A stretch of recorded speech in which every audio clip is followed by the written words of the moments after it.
and the traffic had already built up, so when I wanted to go back, I was like, oh, no, by the time I get there, it's going to be really late. I need to go home and cook dinner for my family, so I better go. Yeah. But then I'm just like, I need to go back to Marlin Glades.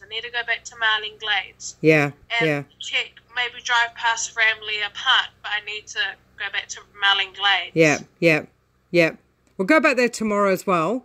And see if you can get someone to stake out her house and see where she goes, where she goes to, and maybe follow her, you know? Yeah. Just, they don't have to stop, you know, but I they can... actually might do that. I'm feeling a bit sick. Yeah. But you could follow her and then see where she goes and see if she gets out of the car with the dog or picks the dog up, you know? Yeah. Because they might get a little bit slack. If I find my plan is just to grab him, but I'll just call the police, basically. Yeah, I think you just need to call the police. What they've done is absolutely horrible. It's inhumane. That's right. So, yeah, I think I'll just call the police. But I think if you can try and follow her coming up the next couple of days for Christmas weekend, and then Christmas on Monday, then she might drop her guard a bit, you know, if she's going somewhere and she thinks that she's safe, that she's taken the dog somewhere else, up near that park, you know. Yeah. And then you might actually see your dog at that house, you know. As soon as I see him, I'm just going to grab him, and if they have a kerfuffle about it, say, oh, well, let's call the cops. I'll sit here and wait for you then. Yeah. Or just sit here and have a cup of tea. Would you like a cup of tea? Yeah. Exactly. That's right. Yeah, you put the kettle on. I'm not going anywhere. Let's have a cup of tea. We'll wait for the police to come. Yeah, you can either deal with the police or you can just give me my dog and I'll just go now. Yeah. You know? Yeah, exactly.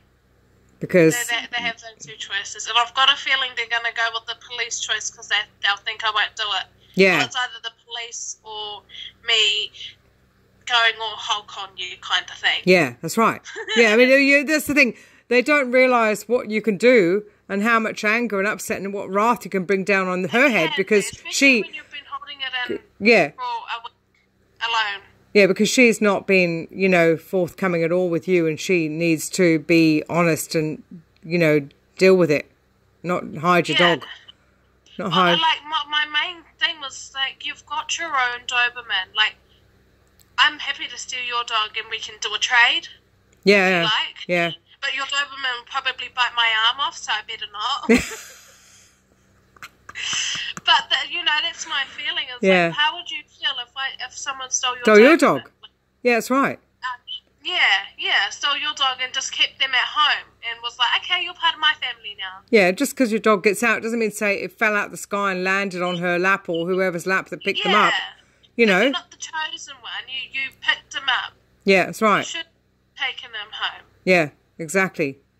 That's so annoying. But I thought that too, because I think what gave it away when we went to our house was like, oh, is his name Dave? And then my partner was like, no, my name's TJ. And I was like, Dave's my father. Dave Renata's my father. And I think because she thought we're young, like we were just up for the reward money. Yeah, maybe. Maybe she was a bit fishy, you know, and it was like... Yeah. Because we only had the one fly, and she asked for other flies. I was like, look, we weren't expecting to give them away. We were just going around door knocking. Yeah. We've been doing that all, like, door by door, something. But then she's seen the signs, and she's seen the number, but she's still not contacting. Yeah. She's got my number too. I've given her my number. Yeah.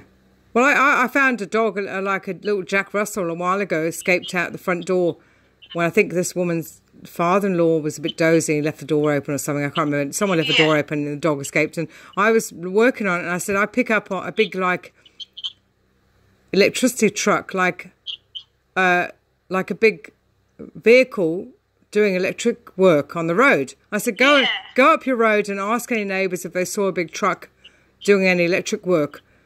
And one of the neighbours said, yeah, there was an Osgrid truck parked there today. So I said, they've got the dog. They picked up the dog. So I said, phone up. Well, now we know it's Osgrid. Phone up Osgrid And she kept phoning and she couldn't get anybody and she couldn't get any answers. And I said, we need to go around there. And it's in Sydney, so I went round with her, and we went there. We went to reception and we said, look, we know the truck was there. I said, we've got to tell them that there was a sighting. And I don't mind telling them I saw them do it, even though I'm miles away, even though I was miles away at the time when I was picking it up psychically. I said, I don't mind telling them that. I saw them pick it up. So they said, oh, did you? And they said, oh, and then they all she called from the reception to the office, and then this guy came out and said, oh, this is the guy, he picked up the dog. Oh, really? And he came out and he said, oh, yeah, I saw that, Jack Russell. Yeah, I picked up that dog. It was running up the road. And I had the owner there standing with me. Yeah. And I said, well, where do you live? Where can we pick it up? So he gave us the address, because he had to, because we're standing there, and of course there's witnesses, and there's also receptionists there, So he said, what am I going to do? What am I going to do about my kids? I said, what about your kids? He said, well, my kids have got really fond of that dog now. What? Because he's had the dog now for 3 weeks. What? And he had the cheek to say, what about my kids? I said, what do you mean, what about your kids? And the owner, the lady standing next to me, she was beside herself. She wanted to punch him. And I said, look, you okay to go and pick up your dog tonight? And I said to this guy, look, I said, there are plenty of dogs that need homes, genuinely are, without an owner, in shelters and RSPCA all over the country. I said, you can find a dog that doesn't have an owner for your kids. Yeah. You can find them 5 dogs if you like. She said she went round there to pick him up, and she called me when she was going round there, and I said, just call me, because I couldn't go that night with her. Yeah. And because it was funny, because I kept seeing an image of him wearing these big black, like, steel toe cap boots. Yeah. I kept seeing that, and I kept saying, there was a works truck on that road. I said, it's got to be electricity. It's got to be Energy Australia, or we didn't realise it was like a contractor, Osgrid. Yeah. But he said to her again when she went to pick up the dog, he said to her, what am I going to do about my kids? And she said, well, I would have turned around and just went angry. I would have just turned around and been so mad. Yeah, I know. I said to her, just keep calm. You're getting your dog back. Yeah. I said, keep calm. Don't say, just bite your tongue, get your dog and go home and take it home to your family and just, leave it like that. But she rang, I rang that company, I don't know how many times. Yeah. No one was there, picked up a dog. And it wasn't until we said, I saw him, and I went round there with her. Yeah. I said, we've got to go to the company. This is ridiculous now, we've got to go. And they all knew, but they were like, oh my God, like, hide the dog, just like him, like. Oh no, that's just terrible, and I've got a feeling that's what they're doing. Yeah, that's right. They just think that they've got a right to keep the dog. It's not theirs though. It's not theirs. Yeah, but I think they think dogs are like toys. Yeah. Kind of thing. It's just like, oh, I found a toy, it's mine now, and it's like, no, actually, that's my fur child. Yeah, exactly. You see, but then if there's nobody there to call them on it, if there's no one there to kind of, smack them on the head and say, listen, that's not your dog, then they just think they can get away with it.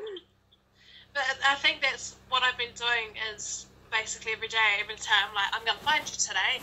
And every day I'm like, and when I do, I'm not going to do anything. I'm just going to pick you up and say, this is my dog. I'm going to the vet. We're going to get him microchipped. We're going to get that search, and if he's not my dog, you're free to take him. If he's my dog, oh, wow, you've missed out. Yeah, that's right. That's right. I've had to tell myself to keep calm and, don't go around kicking people over. Just stay calm. Yeah, that's right. That's right. No, you got it. It's hard. It's very hard. It's the most hardest thing, but you just got to, because you get there in the end, and you win in the end, you get your dog back in the end, You definitely do. Yeah. And I don't want to have to involve the police, because first off, even if I do, I'll still be like, oh my God, remember when I was 10 and I stole a lolly? Oh my God, what if they saw the cameras?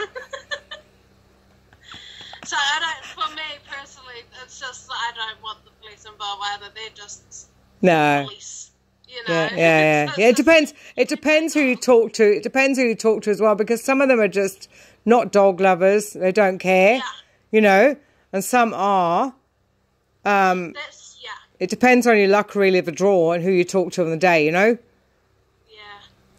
But it just all depends. Some of them can be quite. But I basically did a post on like the New Zealand Pug page, and then I was saying like, what can I do if, well, like, what can I legally do if something happens and I see my dog, and then a policewoman said, I was like, she told me, because she has a pug and she's a policewoman. Yeah. And she basically told me, there's nothing, I can tell you now, if you haven't got physical proof, you've heard him barking, we can't do anything about that. We can't come in. And she was like, as soon as you've got a photo, send it to me and I'll come straight away. Yeah. That's what I was trying to aim to do. And I was like, if I'd seen him, I can't say that I'm going to just take a photo and send it to you. I'm just going to run up and grab my dog. Yeah, that's right. You know, that's when you see a lost child, you're not going to take No, you're not going to say, no, that's right. No, that's right. Exactly. You're not going to do that. So how can I get physical proof? If I get physical proof, I'm not going to send it to you. I'm just going to go up and grab my dog. Yeah, exactly. So that's basically what they said. And they're telling me I don't want to, they're saying call dog control and say there's a dog barking, but it's not how I want to go about doing that. I don't want to... No, it's tricky. Kind of It's tricky. Yeah, because I could end up getting in trouble. If I'm not too certain about it, I could end up getting... Yeah. You'll get him back. Definitely. You definitely get him back. Yeah. Don't worry, you get him. You're doing the right thing. He has to come open his present because it was quite expensive. Yeah. Somebody's got to open it. It's not going to be me. Yeah. It's going to be him because it's quite expensive and I'm not letting anyone else open it. No, that's right. You can't do that. It's got to be him. All right. Yeah, Puppy's already opened her present. She kind of sniffed it out and now it's all over the front yard, so that's great. Yeah. Oh my God. She's not getting anything else. Oh God. No, you'll get him back. Yeah, I have to. She's getting a bit sad. She's neutered, or no, she's spayed. So she Buck's the closest dog that we've had to a puppy to her. Yeah. She's the figure, and she doesn't know how to be a mum, kind of thing. Yeah. And all the other dogs, they've been rescued dogs. So they've been handed to us because somebody can't look after them, or we've picked them up from the SPCA. Yeah. They've all been older dogs, like her age. But Buck was her first, I guess, baby. So she's really sad about it. Yeah, she will be. Every time I come around, she wants to come. She's like, can we go for a walk? And like, I can't take her for walks too often, otherwise she'll start shaking. Yeah. Like getting like cramps at night, and that's not very nice. So no. I've had to leave her home the last couple of days so she can properly rest up. Yeah, because she's getting older now. Definitely getting she's got a mind of like a puppy, but her body. Yeah, body physically can't do it. That's right. Yeah. Okay, well, look, let me know how you go tomorrow. And see if you can get someone to follow her. Yeah. Really stake out that house. And well, they're definitely going home. I just don't know what they're doing all day. They have to definitely be going home. I just don't know what time they're going home. Maybe they know that I've been standing there at 11:30 at night. So yeah, maybe they're staying away. That's ridiculous. Yeah. Wouldn't be surprised though. I would not be surprised, but you know, the lengths people go to. But all right, Jackie. Yeah, see how you go with that, and let me know how you go, and then I'll see what else I can pick up for you. Okay. Cool. No worries. Right. I'll take photos as well of the park in the area, and I'll try and get a video if I can hear him barking. Yeah. I'll try to take video. Yeah, definitely. Okay. Good luck tomorrow. You might get him tomorrow. Yeah. Okay. Yes. All right. Take care. All right. Bye.